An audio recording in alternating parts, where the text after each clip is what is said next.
Flip over almost any packaged snack, drink, or protein bar, and you'll see two words that sound completely harmless: natural flavors. But that phrase can legally hide up to 250 different chemicals, and the label doesn't have to tell you which ones. Today we find out what's actually inside it. Welcome to Ingredient Verdict, where we examine one ingredient at a time. No hype, just the evidence. Natural flavors might be the single most common phrase on food labels that almost nobody actually understands. And later in this video, we'll get to the specific loophole that lets manufacturers add synthetic chemicals to something labeled natural. Quick note before we start: this video is for informational purposes only and does not constitute medical advice. Always consult your healthcare provider before making significant changes to your diet, especially if you have food allergies or sensitivities. Let's start with where this label loophole came from. The rule allowing natural flavors and artificial flavors as catch-all label terms dates back to the Federal Food, Drug, and Cosmetic Act of 1938. At the time, it made sense. Flavor formulas were considered trade secrets, and forcing companies to list every compound would have exposed proprietary recipes to competitors. Nearly a century later, that same loophole is still in use, largely unchanged, even though the food industry it was written for looks nothing like it does today. Here's why it matters more now than it did in 1938. Under current regulation, natural refers to the source of a compound, not how it was processed afterward. If a flavor compound originally comes from a plant or animal, it qualifies as natural, even after it's been extracted, distilled, fermented, or chemically altered using industrial techniques. What matters legally is where it started, not what happened to it in the lab.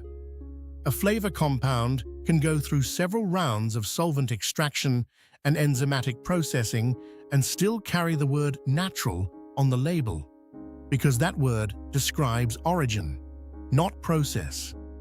This is where the real loophole appears, and it's not the flavor compounds themselves.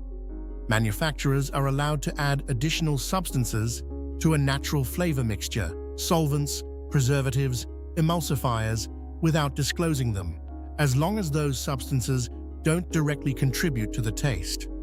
These are called incidental additives. A natural flavor blend can legally contain synthetic solvents like propylene glycol, used to help carry and stabilize the flavor compounds, and none of it needs to appear on the ingredient list. A few other incidental additives show up regularly in natural flavor blends. Triacetin is commonly used as a carrier solvent, helping flavor compounds dissolve evenly. BHA and BHT sometimes appear as preservatives, protecting the flavor blend from oxidizing and losing potency during storage. In practice, a single flavor blend typically draws from a broad palette of aromatic compounds, esters, aldehydes, and alcohols alongside the carrier solvents and preservatives, combined in specific ratios that are considered proprietary by the flavor company that creates them.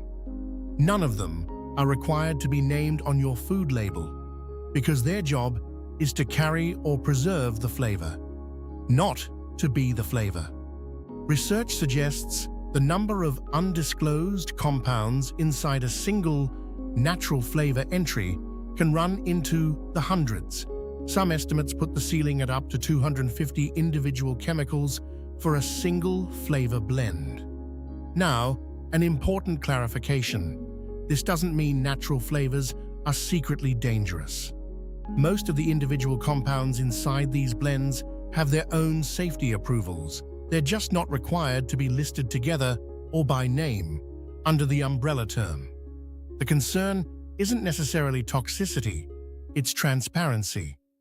If you have an unusual sensitivity to a specific carrier solvent, or want to avoid synthetic processing aids for personal reasons, the label gives you no way to know. There is one meaningful exception worth knowing about.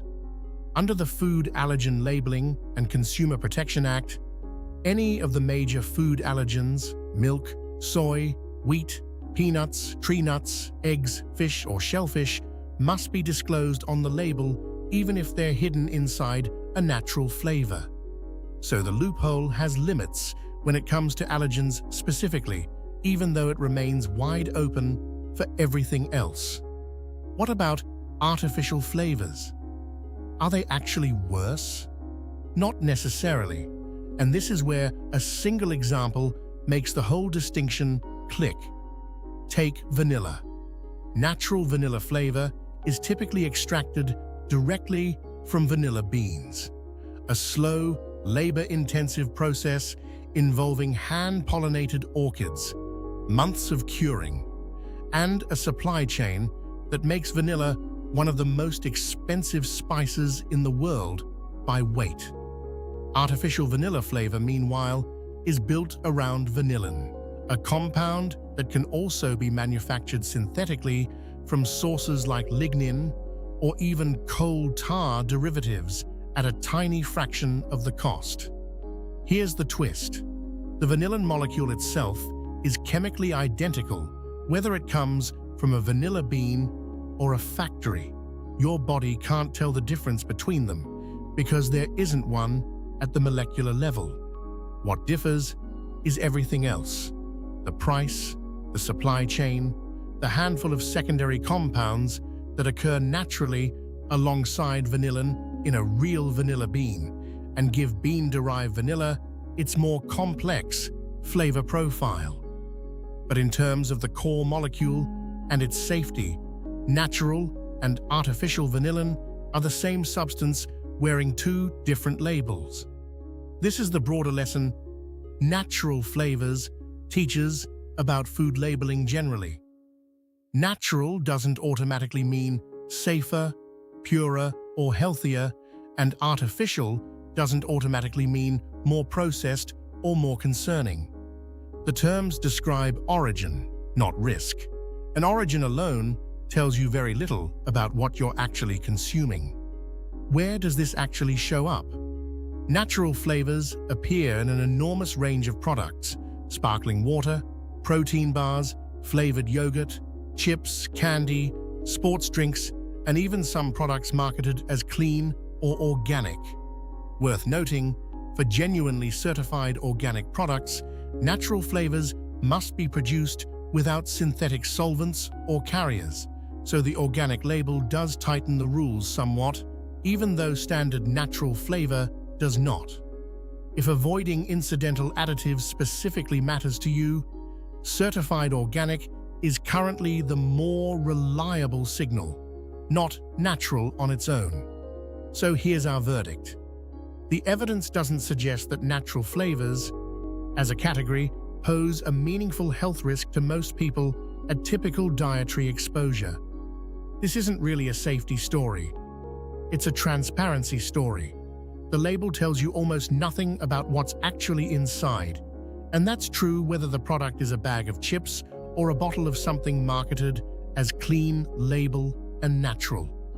If you have specific sensitivities, allergies beyond the major 8, or simply want to know what you're consuming, natural flavors on an ingredient list is functionally a black box. For most people, this isn't cause for alarm, but it's a good reminder that natural on a label is a marketing-friendly word with a surprisingly loose legal definition.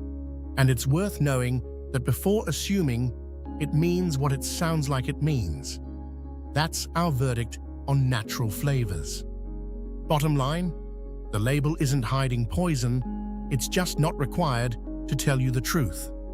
Read the label, not the marketing. If this was useful, subscribe. In every video, we examine one ingredient. No hype, just the evidence. What ingredient would you like us to examine next? Drop it in the comments below. See you next time.